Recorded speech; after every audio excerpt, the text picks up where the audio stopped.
Hey, and welcome to the Unscripted podcast brought to you by the Daily Texan. I'm your host, Ryan Ranc, senior film columnist at the Larts department, and I'm joined by my other hosts. Hi, I'm Sage. I am the Life and Arts Associate Editor at the moment. So this is the podcast that we are making for the Daily Texan as an extension to our already established film and TV column.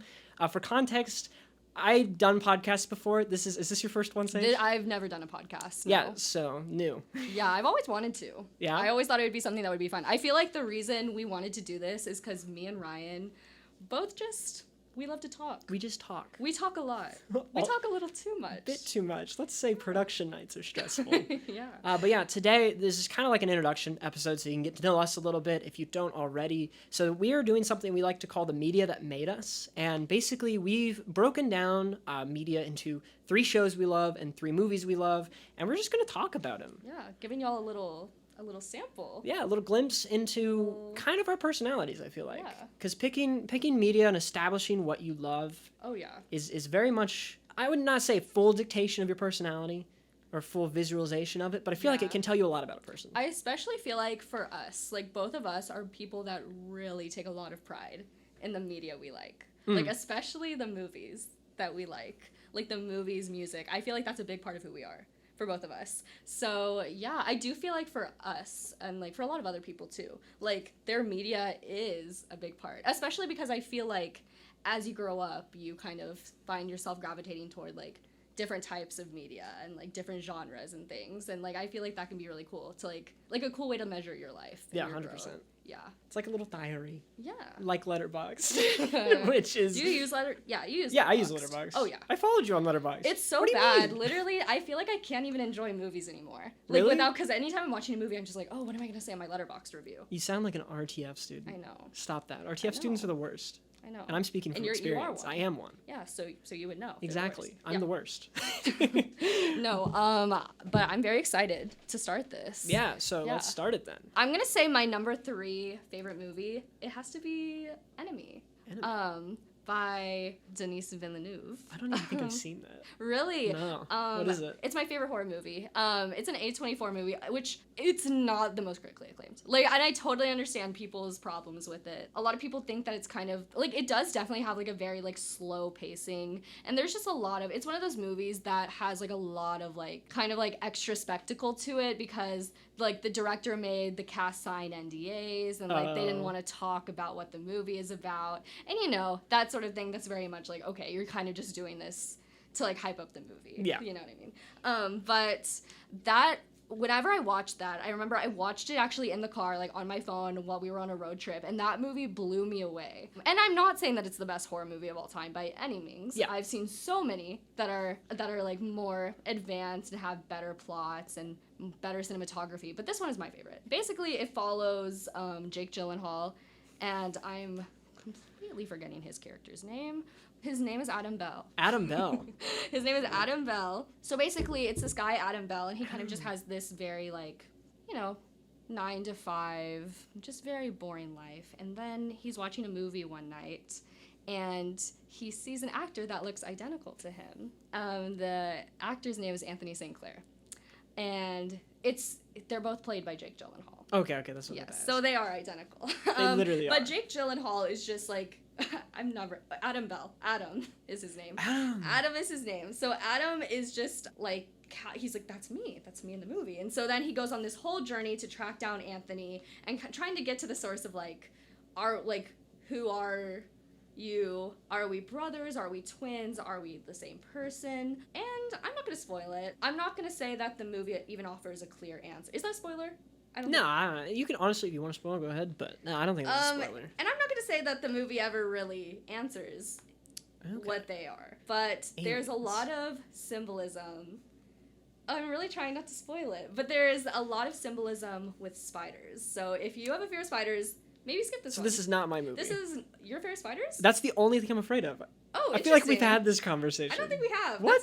Okay, then honestly, you would be really freaked out by this movie. Oh, then I'm on board. You should watch it, though. Okay. You should watch it. I would say if you want to be scared, definitely watch this movie if you have a fear of spiders. If you're, like, super afraid of spiders to the point where it'll make your skin crawl and, like, cause you to lose sleep, I'm in still. Okay. Don't do what I do. Listen, I'm warning y'all. But yeah, there's a lot of symbolism with spiders as kind of a symbolism for I don't know if this is a spoiler. There's a symbol. The spiders are a big, and again, this isn't confirmed. This is just my interpretation of it. Gotcha. But often spiders are used as a way to symbolize this other very common fear that is like a big theme in the movie. A fear of commitment and family. Oh, so this is gonna hurt me more than the spiders. So it's just a very interesting movie, and I really like the symbolism, and I like how the writers kind of use this very common physical fear of spiders as a way to kind of like communicate this more underlying fear of commitment, family. Fascinating. And then there's also just this whole other storyline with the two brothers who might not be. It's classic A24. It's classic A24 movie, yes. And I understand it's no Midsummer, it's no Hereditary, but it's my favorite. And when I watched it, like, it blew me away. That's understandable. I would say if I had to go for my number 3, I'm just gonna say both, and I'll talk less about one than the other because I do have my like definitive number 3, but it's kind of tied with something. Mm-hmm. So for those who don't know, I'm a big horror movie person. Yeah. I'm making my own this fall, all that kind of jazz. I'm obsessed with them. Yes. And so my third favorite movie is actually the only horror movie in my top 3, surprisingly. But it's Suspiria tied with Scream.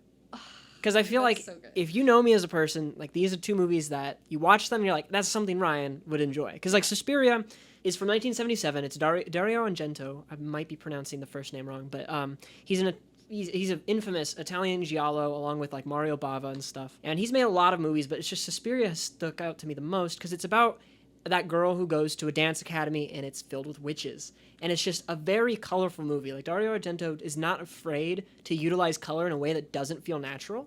So he presents all these colors that are basically drowning out everyone in this movie the entire time, with like unnatural colors that feel like the way he's using it is natural. Does that make sense? Like it feels like it's supposed to be there. This is normal. It's like he's telling the audience, you're crazy if you think this is crazy. And I think there's just something so special to that type of cinematography because so many horror movies are afraid to utilize color. But Suspiria does it in a way that like pulls you in and keeps you engaged without being too distracting. And for Wes Craven, like Scream is a masterpiece. Like I can always find something wrong with the movie, but for some reason Scream, never anything wrong with it. I've watched it maybe 23 times now. And it's a movie I came to like late in my horror career, so like 12 years old. But I've watched that movie to like I never get bored of it. Is the first one your favorite? If I had to rank them, first is my favorite, but again, it's one of those franchises where like every single one's good. I don't think there's a bad Scream movie. Do you know I've only seen the first one? I know. I feel like I have all of them and we haven't watched them. I truly feel like every time Ryan and I talk, we're like, oh, we need to have like a marathon of this series. Oh, 100%. We need to have a marathon of this series. Scream is definitely one where I would say every entry is strong. Like there's nothing wrong with any of them. They all take different approaches, but they're all great. And it's funny because Scream is one of my favorite slashers for sure. Oh, really? 100%. Then you would love the rest. I know. I just never. It's so funny. It's like I feel like a lot of horror franchises that era, like Halloween, Scream, Friday the 13th, Saw, like just these franchises that had like 5+ movies. You know what I mean? And I felt like I'd always be like, oh, like. After I'll like watch it all at some point, and then I just never have. Yeah. I've always been like, oh, I need to have a marathon, and then I just never do. You know. So we do need to do that. And Scream is it's so comedic. Like I know. It has the best final girl. It's got the best villain. Sidney Prescott. As much as I love the other final girls, and I've met them and told them they're amazing, nothing beats Sidney Prescott because she's got a level of independence that I feel like the other Scream queens don't have. If that makes sense. Scream queens. Yeah. Yeah, I agree. I agree. She and what's Jamie Lee Curtis's character? Laurie Strode. She and Laurie Strode are my favorites. Top 2 for sure. Yes. I feel like I would pick Sidney Prescott over Laurie Strode. Yeah. Purely on the grounds like there's no other final girl I feel like where you can be simultaneously terrified for, but also like know they're gonna be fine because they can handle themselves. Yeah, exactly. No, that is one of my favorite horror movies of all time is Scream. Just because I feel like it just has, I don't know if comical is the right word. Maybe more like campy. I would say comedic. Comedic. It just has like this very like this comedic flair that I think a lot of other slashers don't have because like I think with a lot of other slashers it would kind of be called like cheesiness. Yeah. Not even in a bad way, but just people are like, oh, it just is so, like, cheesy. It's a cheesy slasher. I love it. Where with Scream, there definitely are cheesy elements to it, but I feel like it just has this, like, sense of, like, comedy that a lot of other slashers don't have. Right. And I think that it's aged so well. Like, I think now, even when I watch it, it doesn't feel outdated, which I still haven't seen the one that came out recently. I would say that one's going to get outdated. Yeah. I think the thing about Scream, the original, is it's such a great representation of the genre and such a great deep dive into what makes horror for fans that even in the sequels, as good as they are, they don't replicate that same timeliness. 100%. If that's the right word I'm looking for. I do think that Scream was, like, perfect for... do you know when that came out off the top of your head? 96, 97? It was just... that is a perfect movie to be set in the 90s, I think. It just fits that era so well. Not that I was alive. Even my dad, who absolutely hates horror movies, went and saw that in theaters. Exactly. So it just brings people in. Yeah, whereas I don't think... It was just... There's something, like, so perfect about just...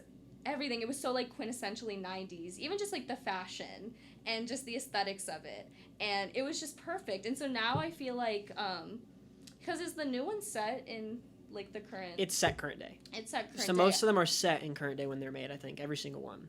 It's just I don't think that ever fits it as well. Like, it can still be super entertaining, but I don't think it fits, like, the same... It has, like, the same, like, aesthetic flair that the originals do. 100%. That are set, like, back in, like, the 90s, or in, like, when they have, like, a very vintage, like... I would say, that's what the newest Scream suffers from. Yes. Exactly. Like, it's really good in my head. It's my second favorite of the franchise I was telling you earlier.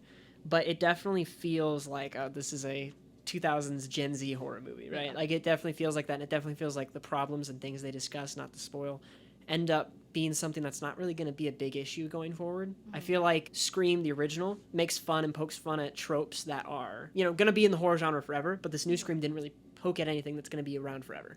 Yeah. What would your number 2 be? My number 2?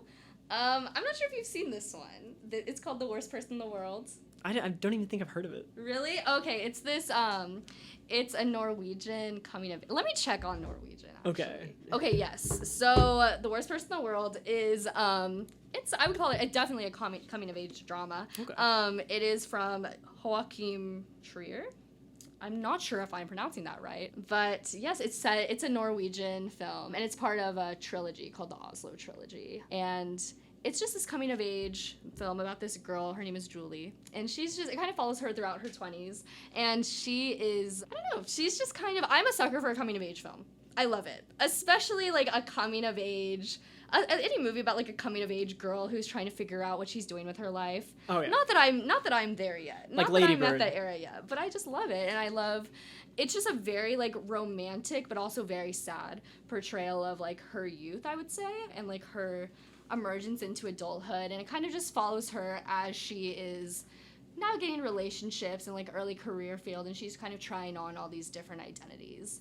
But it just feels like a very genuine portrayal. It feels very, like, candid, real portrayal of a character, because I think something a lot of coming of age films can suffer from, it can just kind of suffer from, like, this, like, doing, like, kind of tired tropes of, I don't know what I'm doing with my life yet, and just, not that that's a bad thing, but, like, I just think sometimes it can suffer from, like, being repetitive. Yeah. In a way, and I don't think that this movie feels repetitive at all, because it just feels like a very vulnerable telling of, like, this girl's story as she's dating people that are older than her and being pressured to kind of mature in ways that she's not ready for. And it just feels like she has, like, this sort of, like, agency over, like, her life and her future that I think a lot of other coming of age characters don't necessarily. And I think that's what, like, kind of makes this film feel so special, is that you're following a character that very much knows what she wants with her life and is very decisive, and yet is still making these mistakes and is kind of doing things that are messy. And I think it also does a really good job of portraying, like, a sense of, like, selfishness in a way that I think a lot of young people suffer from. So it's like coming of age, but with a path. Yes. Like, the person knows, yes, but for some reason things keep going wrong. Yes, exactly. But yeah, it's about this girl, and I feel like when you're a young person and you don't know what your life's gonna look like, but you know what you want in the current moment. And I feel like it does a really good job of kind of portraying that. And she's just a character that I think is very likable and very easy to relate to for any viewer. And it's called The Worst Person in the World because I think sometimes when you're like growing up and you do something that maybe is selfish or isn't necessarily like morally right, you can feel like the worst person in the world. Oh, and it kind clever. of portrays that feeling of guilt very well, in my opinion. And yeah, and then I think ultimately it just like leaves with this like resolute feeling of, you know, like I may have messed up in these ways, but that doesn't necessarily make me the worst person in the world. It's just I didn't know what my life would look like in the future at this point. Yeah. So, and then it just ends up being like this very like reflective piece on like how like trying on different identities and like choosing your own path over other people's expectations can ultimately help you in the future. And I just really connected with this movie like as a youngin, as a youngin, as someone who literally is literally 18 years old. Like the movie was not meant for me to relate to, but it is one of those things that like it's just like a very romantic portrayal of like femininity and like growing up as a woman and having to like figure out how you feel about things like motherhood and relationships like as a very young person, as a very young woman, and I felt I really like related to that, and it just was a very powerful movie for me. And that's like I don't know how to pronounce the name. Trier. I hadn't even heard of this movie. And the cinematography is absolutely stunning. The portrayal of relationships just feels so natural, and then there's also just other aspects of the direction that are kind of very like, what's the word for unrealistic in like a film term? Like it's not in reality. Unrealistic. Yeah, but like I don't know if there's anything past that. You can just say unrealistic. Trier's direction. He utilizes these very like dreamlike sequences where the audience does kind of have to adopt a suspension of disbelief to, and it's just very interesting. But it just feels. I don't know. It's very you. Yeah, 100%. It is. I'm such a sucker for a coming of age movie. It's really, I'm not gonna say it's bad, but that's just like one of my. It's very much like one of those things where, like I like to be dramatic and I like to sit on my couch and watch this movie and just like curl up in a blanket. I'm like, oh, I relate to this so much. You know what I mean? Yeah. And just sit there and cry and just sit in my feelings, and you know, it's just one of those things I like to do. It's like I like to indulge in the romance and the dramatics of it. But that movie is just so powerful, and there were just the writing I think is the best part. It's very poignant. It's very well written, and I just think. Honestly, that movie is really flawless and everything, in every aspect. Speaking of flawless movies, okay. I think my number 2 is ironic because it's actually I wouldn't say it's coming of age, like similar tones of depth to it. I think I know what it is. You want to take a yes? Is it Everything Everywhere All at Once? Yeah, my number 2 is actually a recent one, which is rare for me. I'm not really a big fan of most modern movies. Not that they're bad, but just they never crack my top 10 really. Yeah. But no, Everything Everywhere All at Once is my number 2 movie of all time, and arguably my number 1 once you hear what my number 1 is, because some people don't consider it a movie.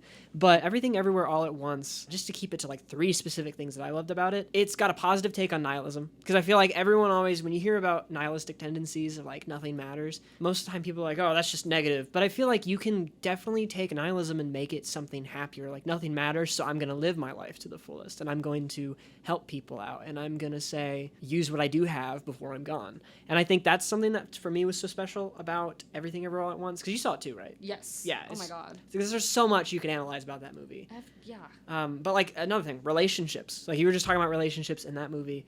Everything Everywhere All at Once tackles like, not only does it tackle love between like, you and a partner, but it also tackles love between like you and a parent, or if you're the parent in that instance, you and your kid. And I think the way it handles those relationships, like that one line the husband says in the alternate universe, because this is a travel world kind of thing, and he goes like, in another reality, which is already great because the movie has like 50 realities, but in another reality I would have loved just doing taxes in a laundry mat with you, or something like that. And it's like, it's just the most pure kind of love that I feel like it's like a realistic love, like that's not what most movies tackle, and I felt like that was so special. Yes, that is a movie that tackled a lot. Yeah, a no, lot. you could make, like, if we were to do a whole episode on that, it could take 3 hours because there's so many little details to it. There is. And that movie I thought was just so impressive because it tackled so much without ever feeling like it was Too much. like overwhelmed by the abundance of plot lines. It never felt cluttered. Yeah, it's like overstimulation but done right. Exactly. Like, there's this one scene, you know the scene where I'm talking about where it's showing her but in all the different realities and it's like flashing between them? Yes. I found something, I forget what TikToker it was, maybe it's like movie behind the scenes, I'll put it up on screen or something so you can go credit him. He noticed when you slowed down that and look at each frame individually, one of the frames is all of the special effects editors in a Zoom call editing the one scene of her sitting in front of a green screen.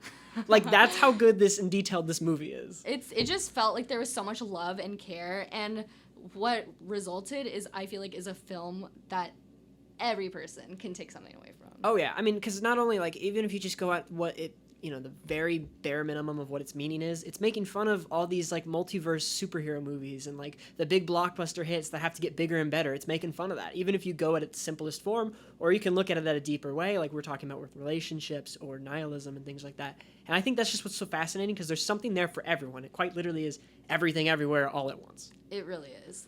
That movie is so fantastic. And it was really cool to see that movie getting so much attention from everyone. And it was really cool that in that moment, it was kind of like the same thing that maybe we experienced with, like, recently Stranger Things, where everyone was on the same page about it. Like, everyone you talked to that had seen it was like, that was one of the best movies I've ever seen. Mm-hmm. And it was just such, like, a cool cultural event, I felt like. Yeah, and it cracked, it's A24's highest grossing movie. Yeah. Which, I mean, it well-deserved, honestly. Well-deserved. I don't know what the last one was for them. I've never seen anything like it. Yeah, it's weird to talk about. It's so... We could... I can't wait to revisit that movie in, like, 10 years and see how it's aged. Really? If you want to watch again, just talk about it for, like, 3 hours, I would totally do it. We should. Did you cry when you watched it? So, I cried a lot. that's it. I would say I'm not typically a cry during the movie, so if a movie makes me cry, it's like, it's a good freaking movie. Yeah. And I cried at, like, even the littlest things in this movie, even the happy things I cried at. Maybe in terms of relatability, but just even if you don't relate to certain elements of it, it's still a very powerful message and story. Like, I've never felt more connected to characters than in this movie. Yes. I agree. And characters that I felt like these characters were so multifaceted. Mm-hmm. And in such and even just in under 2 hours. Yeah. It's crazy how much we saw these characters evolve and how many sides and how many traits of these characters that we explored. They had flaws. This is such a minor complaint in all movies. The one thing I can never stand about movies is when a character has, like, either only one flaw or no flaws. Mm-hmm. Every character in this movie had more than one flaw. Like, they were, like, the most realistic characters I've seen in the movie in a second. Yes, I agree. In order to understand someone, it's okay to understand their faults and where they mess up, because I feel like that connects you more and it makes them more human to you. It's not like this faraway being. And I feel like that's something Everything Everywhere All at Once connects you to, because you have the characters who are obsessed with work, the characters who just don't care about anything. You have the characters who are, like, scared of their future, so they take it out on others. Like, just little things like that make it feel real. Yeah. Now your number one My movie. number one Because movie. then we got to tackle the TV shows. And I know you have a lot to say about TV shows. I know, I have a lot to say. Okay, so I did a lot of deliberation about this. Oh, for your number one? My number one is a movie that I actually saw super recently. Ooh. Super recently. It's as the in Batman. the past few months. Oh. It's the mini movie. No, it's not. And this movie, the thing is, I think I was trying to think of movies that had a big impact on me. Mm-hmm. But I was like, you know what? This is not a movie that I've had enough time with to determine how it'll impact me. But I can't think of a movie that I enjoyed more than this. And it's gonna sound silly. But it's Marcel the Shovel Shoes On, which, if you know me, I legitimately would not stop talking about it. I should have guessed this. I feel like I don't know why I didn't guess this. Like, this film, truly, I left that theater a different person. There was a life-size cutout of Marcel that I took a picture with. I have stickers of Marcel. I'm thinking about ordering. A24 just came out with this little metallic Marcel pin that I really want to get. And the thing is, like, I'm not even someone that typically enjoys that type of feel-good movie. I'm always someone who really, like, loves a genre, like, or loves a drama. Yeah. I was trying to say. I'm always someone who loves a drama, something that's gonna make me just feel horrible after I watch it. But something about Marcel the Shell left me in such an emotional state. And I think one thing that was very special about it was that I watched it in a theater. I got to go to an early screening. And for free. And for free, which I loved. I got to go to an early screening of it. And it was cool because the theater was completely packed. Every seat was filled. And I think that always does something to watch a film with like a full theater of people. I think it just kind of, when you're reacting to it with a whole group, it just makes them feel more special. But this movie from Dean Fleischer Camp, which is, for those of y'all, I was not familiar with Marcel the Shell before this film, but it's a continuation of a series of shorts by Dean Fleischer Camp and Jenny Slate, who voices Marcel the Shell. I thought you watched those. I had never seen those. What? I know. That's what's those crazy. are like the best YouTube Wait, had you series. seen those? Yeah. Really? I had never heard of this. I don't even remember when they came out, but I grew up on those. Really? That and the tarantula one. Lucas the Spider. What? I know. Okay. Listen. I'm interested now. That's when I was watching. I was already interested. No, but truly, I had never seen these shorts. I watched them afterwards, and now I've like memorized them. Like but I had never seen them. But this film is basically a full-length feature film about Marcel the Shell, and it's kind of almost like a backstory of how those shorts came to be. But basically, it follows Dean Fleischer Camp, who is playing himself, as he stays in this Airbnb where he meets Marcel. And Marcel has recently experienced this emergency, or this catastrophe, I'm gonna call it, that caused him and his grandma, who's named Nana Connie, to be separated from their community of shells. And so basically Marcel has had to adjust to life in this house just with him and his grandma, and he's come up with all of these like really unique, cool ways to like maneuver through the human world, and these really innovative technologies that we could never think of. And it's crazy because it sounds like such a simple concept, but they tackle these like beautiful, like deep, intense, very emotional topics that it's almost like whenever you are talking to like a little kid. Do you know what I mean? Like, think of like the most blunt. You know when little kids are so blunt, it's funny? Yeah. Like when they're like, why are your teeth yellow? You know what I mean? Like that's kind of, well, Marcel the Shell is like, he would never say that. Like he's a little nicer than that. But it's almost like when Marcel is like that type of little kid who's just very blunt, but very profound. It's like little kids that say profound things without even knowing. That's how I describe Marcel. But yeah, it's kind of him and on this search to be reunited with his family, but also Dean Fleischer Camp kind of through like interviewing him, and he's making this mockumentary about him, and we just learn about Marcel's life and how he perceives humans. And without spoiling, Marcel just has these very profound observations about the humans that he sees staying in this Airbnb and the humans who used to own the house.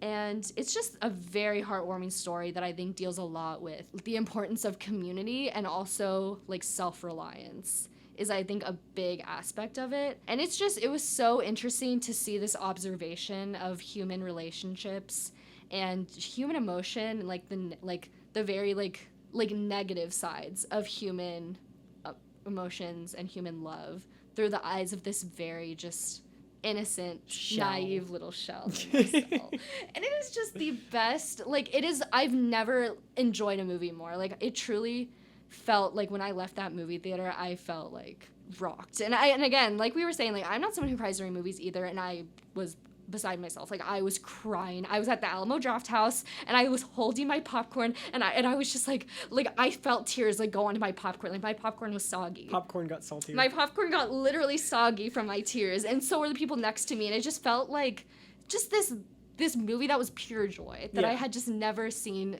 such like a comfort movie before. And I think that as I go forward, and that's the thing is like I was like, oh, like maybe I shouldn't call it my favorite movie because I just saw it. And I've seen it twice at this point. Yeah. But I still need to see it. You need to see it. We should just go. We should go. Now it just hit theaters today. Today is the 15th. It just hit theaters today. Oh, interesting. So we can go later. But it is the best movie I've ever seen. It is my favorite movie, and I think it will be my favorite movie for years. Understandably. Yeah. It sounded really good. I'm excited to see it. Yeah. Because I like the shorts as well. Yeah. I don't even know when. I'd have to look when they came out, but I did watch those growing up. And so I'm interested to see how the movie compares and if it, has the same impact. Yeah. But my number one. Yeah. I have watched this movie now 34 times. Yeah. It is unhealthy at this point, and a lot of people don't even call it a movie, but it's Bo Burnham's Inside. One of the best pieces of media to ever exist, period. That's out of books, music, TV, and movies. Granted, I'm biased because I absolutely love it, but it's got everything. I casually knew who Bo Burnham was. I've seen a lot of his previous jokes and things. I never watched any of his specials, but like I love Art is Dead. I love he had a country song called Pandering, I think it's called, and like those types of things. I love his style of humor. It's just singing, but very depressed singing, and it's great. Like Art is Dead is all about how he doesn't believe he should have the success he does because all he is a comedian. And Inside is this movie he made or a comedy special that he made in quarantine. In lockdown during. Have you seen Inside actually? I actually haven't. Oh, it's so. I love how we good. haven't seen each other's favorites. Right? Yeah. Except Scream. Yeah. But and I guess Everything Everywhere All at Once. But no, he filmed it in quarantine by himself. He edited it by himself, wrote it by himself, everything by himself. Now, granted, there's probably some help on the scenes and stuff, but ultimately it's him. And it's just song after song, like depressing things, and it discusses. There's so much. It discusses like being in COVID and lockdown. It discusses creative burnout, which is the side that stuck to me the most. It discusses depression and like pushing that down. He has a whole song called All Time Low about panic attacks. And he, it starts and he's like really anxious. His leg is bouncing. And it turns to like this happy song with disco lights. And it goes back to the depressing dark. Like it's just so impressive. There's colors, camera angles. There's this subtle thing that I don't know how many people notice, but in most of his songs, he has the camera zooming out. While it's going. So by the end of the song, or by the beginning of the song, you're close and it zooms out by the end. I mean, it's just a fantastic song, or fantastic comedy special. There's songs like talking about him growing up, and I related to it in terms of like, you're stuck in your room, you're trying to make yourself laugh to get through the anxieties of life and the pain. And, you go outside to the real world and interact with people just to find another reason to come back inside. And I feel like just little elements, everyone can find something to relate to there. And it's just even funny songs like Welcome to the Internet. It's a song that's making fun of the internet, and it's like the most outrageous things. I could show you after, because I don't know how much I can say on the podcast because it's very inappropriate comedy special. Or like even making fun of like, FaceTiming his mom during quarantine. He's like, has this shot. It's just him singing the song while he's on FaceTime. At one point, he's like yelling at his phone and stuff. It's so good. Yeah. It's kind of like Marcel the Shell. I can't describe why. Yeah. But just something about it has changed how I create things, changed how I go about my daily life in a way that I don't even know how to put into words. And I feel like it's very special for you because you're a filmmaker, or that's what you're pursuing. Yeah. For those of y'all who don't know, I'm a journalism major. We didn't say I'm that. not a film major. Did we? No, we didn't. I just realized that. We didn't. Yeah, no, I'm a journalism major, so I most likely will never make a movie. Yeah, I'm an RTF major, so I will most likely not be making money. I mean, no, two communication majors in the room. Yeah, literally. But it's interesting because I feel like when we talk about movies that have affected us, I feel like for me it's movies that have made me, because I do want to pursue like entertainment journalism, and I'm divided on whether that's television and film related or music related. But these are like films that have made me like want to write about these things, and then for you it's films that have made you want to create these things. Yeah. So it's a very different kind of perspective. But I'm curious, do you listen to the Inside soundtrack? 100%. Or you just like watch the movie? Both. I even driving up here, I was blasting the song about like Unpaid Intern or something. It's just like, I mean, it's so funny, and there's like jokes in there that relate to I don't even know how to talk about this movie, but like Unpaid Intern just tackles the whole concept of like, it's kind of scummy that we could just get jobs where they don't pay you and they pay you in experience, and that's the whole point of that song. Like it serves no other purpose to the movie other than for Bo Burnham to be like, hey, this is kind of crappy. Yeah. And like that's what I love about it, because it's just off the cuff. Like there's a whole song about like, at one part it's like, the narrative of every history class is pedagogically classist or something. It's like this kid's song disguised as like a deep conversation into what the deep-rooted problems of society are. It's very much one of those forms of media where, and when it came out, I wouldn't have recommended it to anyone who was in a deep state of depression, because there are definitely themes in there that, while realistic and important, could heavily influence people the wrong way, if that makes sense. Yeah. But overall, it's it is one of the things that's changed my life. Yeah. Yeah. When did it came out? 2021. Oh, okay. Yeah, summer 2021, June 2021. I'll be curious to see how that follows you throughout your life. Oh, it 100% will. Yeah. He just released the outtakes, which is like an hour of things that didn't make it into the special on YouTube. I saw that. Had some I good really stuff need to on listen. There. I mean, I need to watch. I need to watch. We it, will but I watch also it. Yeah. You know what? That'll be my birthday. We'll watch it for my Yes. birthday. Oh my gosh, guys, our birthday's coming up, by the way. We're both August birthdays. We're Wish both us happy August. birthday. Ryan is August 4th. No. Yes. It's August 6th. Are you joking? Okay, well, Ryan's August 6th. I don't know yours. And I'm August 26th. Oh, right. Because we always talk about the 16th is like the middle. Yeah. And so we should have a joint party on the 16th. But anyways, in August, we'll be dropping our Venmos in the comments. I'm turning 20. You have to pity me. I'm not going to be a teenager anymore. I'll be turning 19. I've already paid taxes, so I can't make a taxes joke. Now we're going to TV shows. So I'm not as much of a TV person as Sage is. So I'm just going to run through mine quickly and talk about a little bit of them because TV is hard for me to dedicate my time to. Because I can go sit down and watch a movie and be done with my day. But when it's a TV show, I have to be engaged the entire time. And sometimes shows don't do that for me. So like my top 3, if I were to go in any order, would be number 3 is an animated kids show called Gravity Falls. It is one of my favorite shows of all time. It's the developer of my humor, but also it's kind of what got me into the idea of story writing. For those who haven't seen Gravity Falls, spoilers if you care. But basically, it's a show that doesn't realize its story until the second season.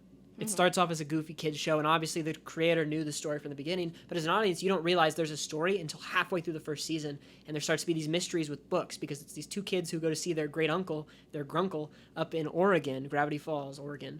And all these weird mysteries are happening. They find a book. They find monsters and stuff like that. It's a fantastic show. It's got some funny humor, very innuendo heavy. There's like a Twitter thing for Alex Hirsch where he released what Disney told him to change. Lots of funny things in that. I could send that to you later. But yeah, did you watch Gravity Falls? Oh, I was a huge Gravity Falls fan. Heck yeah. The ciphers at the end, are you joking? Love it. Was literally, because now I love puzzles, like I love any sort of riddle, so I feel like that was like my foundation. So it was fair.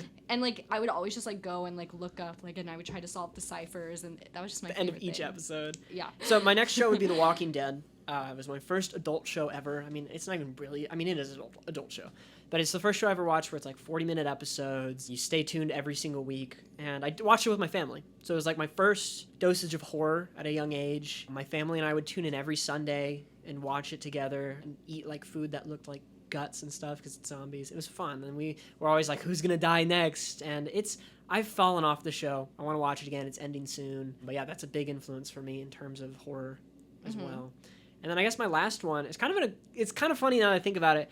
My favorite show of all time is kind of a mix of Gravity Falls and The Walking Dead. It's Stranger Things. Okay, I was like, where are we going with this? Because it's like horror, Yeah. kids, you For know, sure. Stephen King-esque. I mean, Stranger Things is everything. Everything. Horrifying, fantastic.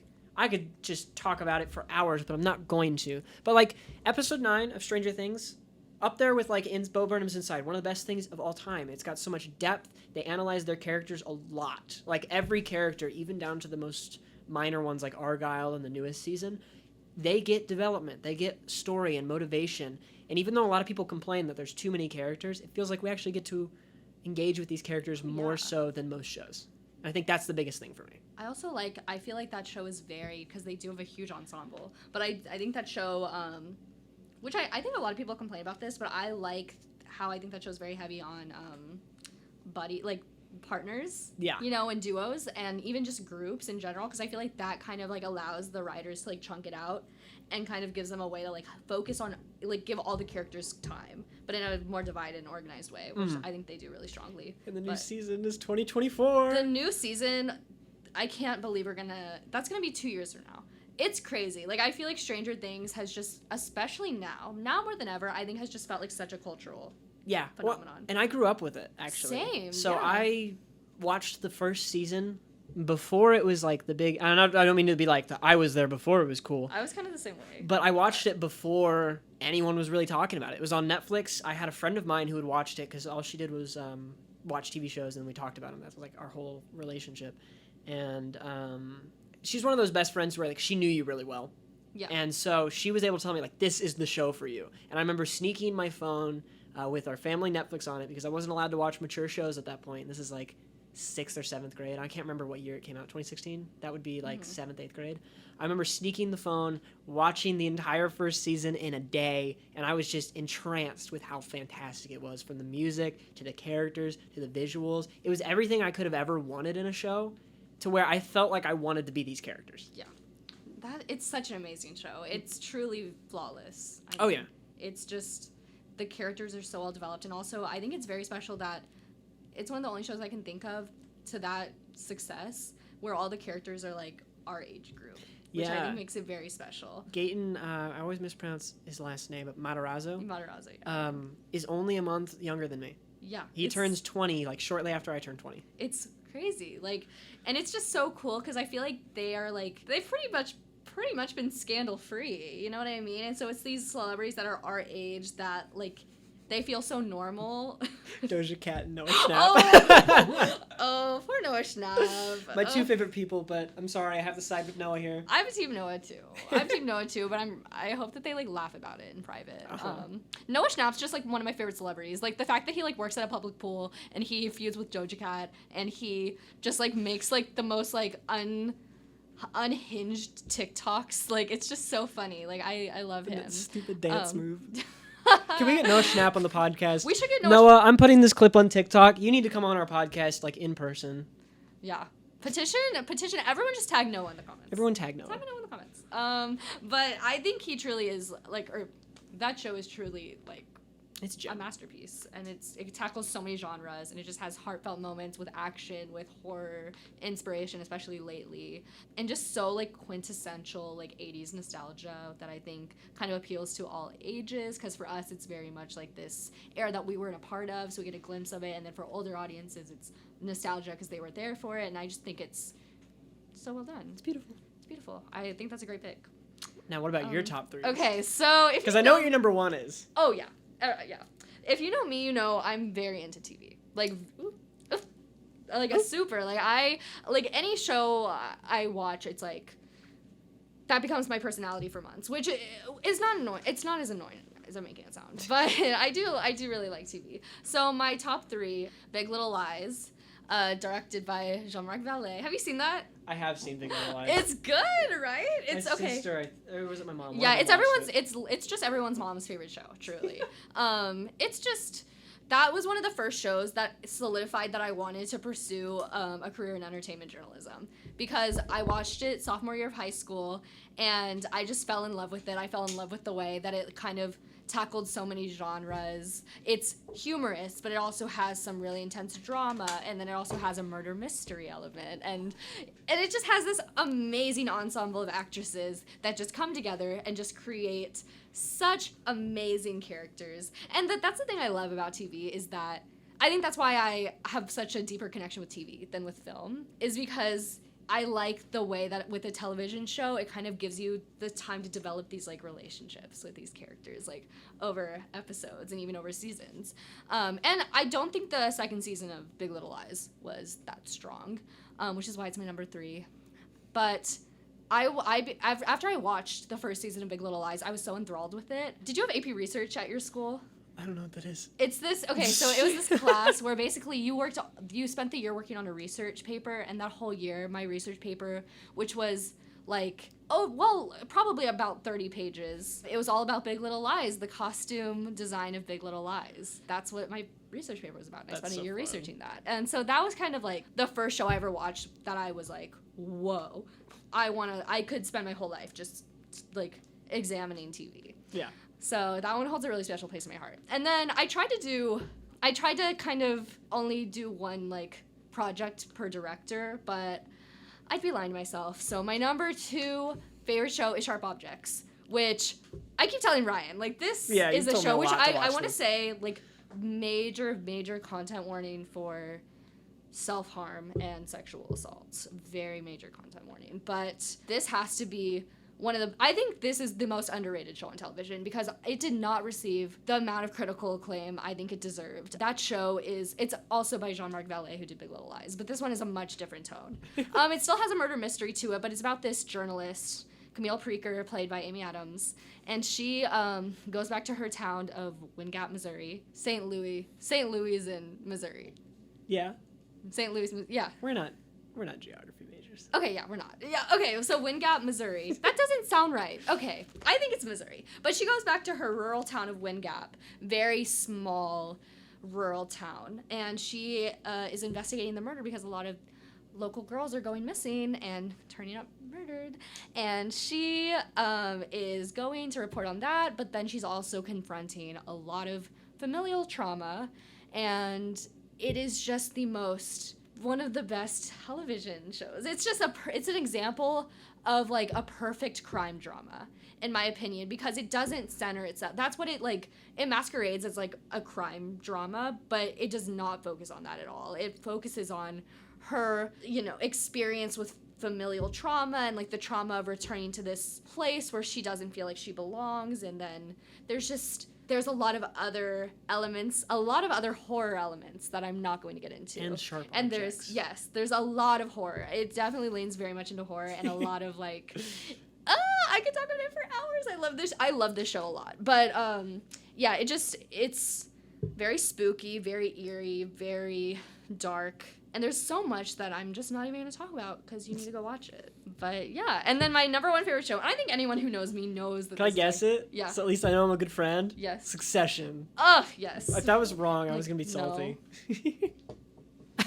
No, it is Succession. It's Succession. Succession, if you know me, I probably bring up this show at least once a day in conversation with somebody. Yeah, 100%. I love this show so much. But it's fun. If you haven't seen it, Succession is this show, and it is a satire. So it's about this family, and they own a media conglomerate, and the show starts with the father they are billionaires, and the father, the CEO of the company, Logan Roy, is in ailing health. And then that kind of kickstarts everything of who's going to succeed him. Succession. But then it goes into all of these different, like, aspects of this family, and there's a lot of other dark stuff that happens, and it kind of ultimately chronicles the story of abuse in this family. And when I say abuse, I definitely mean it's just about a family that views love as purely transactional. Ooh. These billionaires who, though they are wealthy, like, have very empty familial love.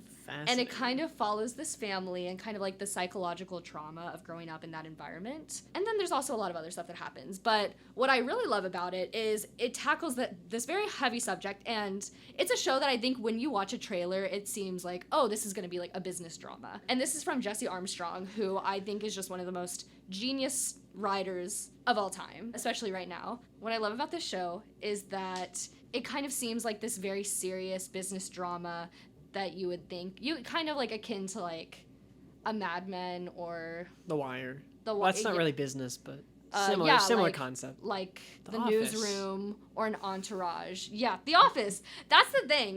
But it's a comedy. At the end of the day, it is a satire, and it is hilarious. And the writing from Jesse Armstrong is absolutely brilliant. It is so sharp. It is so quick-witted. It feels so natural. The way the characters can just bounce off one another is just amazing, and I think it is so special. And like even now, they're on their third season, and Emmy nominations just came out, and they had the most Emmys out of any show. Not that you should base art off of that. I'm just saying, like, they had 25 Emmy nominations. That's impressive. It is impressive, and I hadn't like heard of the show until you first mentioned it. Really? I never heard of Succession. It's the best show of all time, in my opinion, and it's just, I think it is the definition of a strong satire that blends drama and very serious, like, very complex storylines about abuse and transactional love with very comedic elements and very just like quick-witted, snappy dialogue that I think just makes for this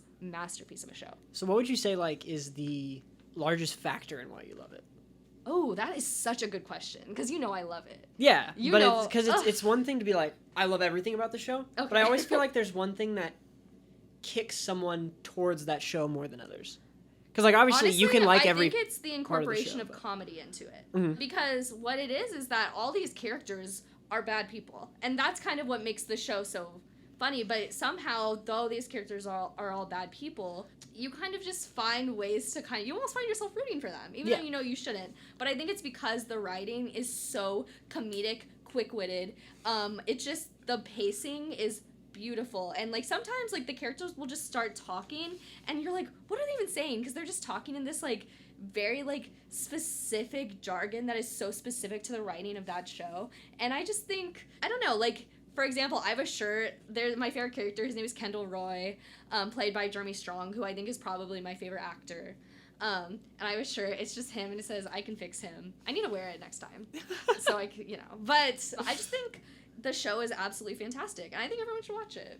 I've been wanting to check it out. You should watch it. We should binge that too. We need a binge. Okay, we need a list. Yes. We do need a list Before school starts. We need the Larts list. We do. The Larts. Ooh.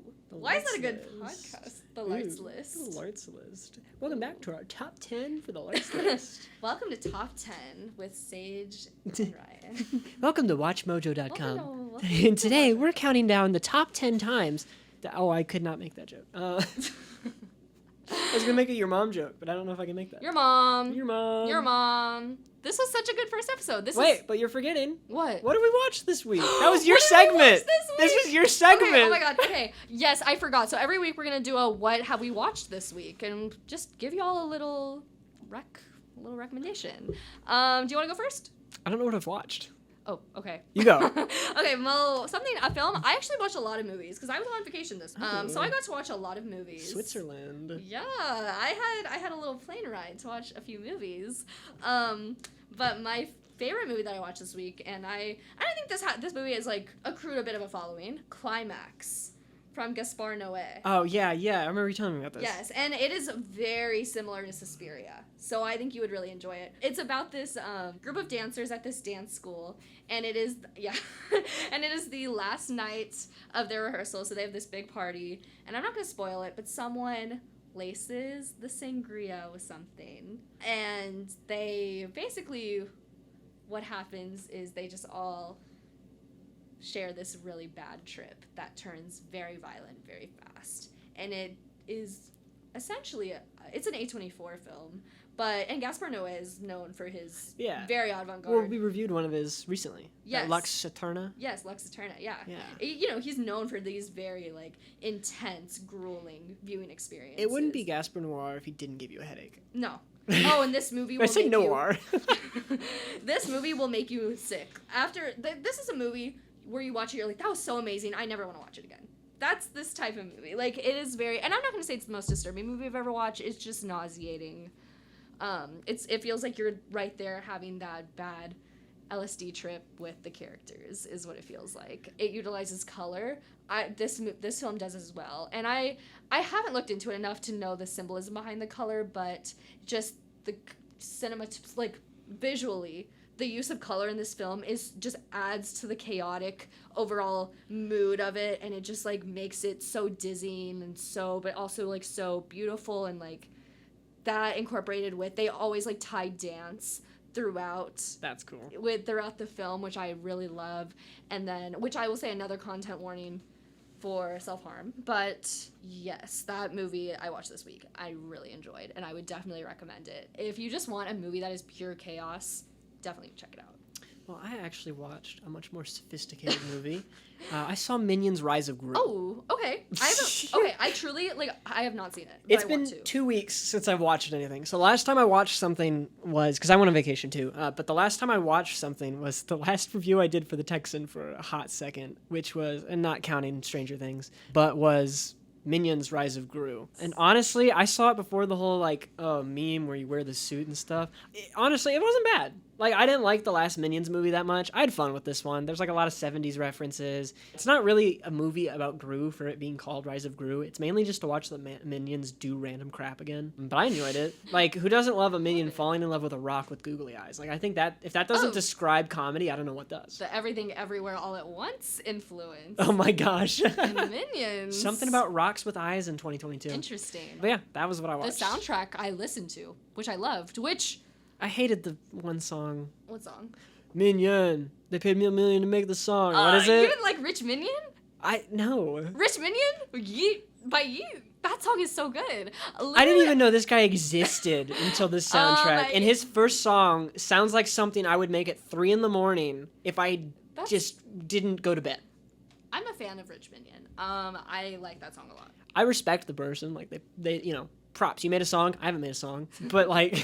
Okay, when I say that, I liked it ironically. Like, That's fair. That's fair. But I liked the soundtrack a lot, which I was very upset to find out that certain songs that I loved, like the Phoebe Bridgers Goodbye to Love cover was not even in the movie. Yeah. And I felt like that was a bit of a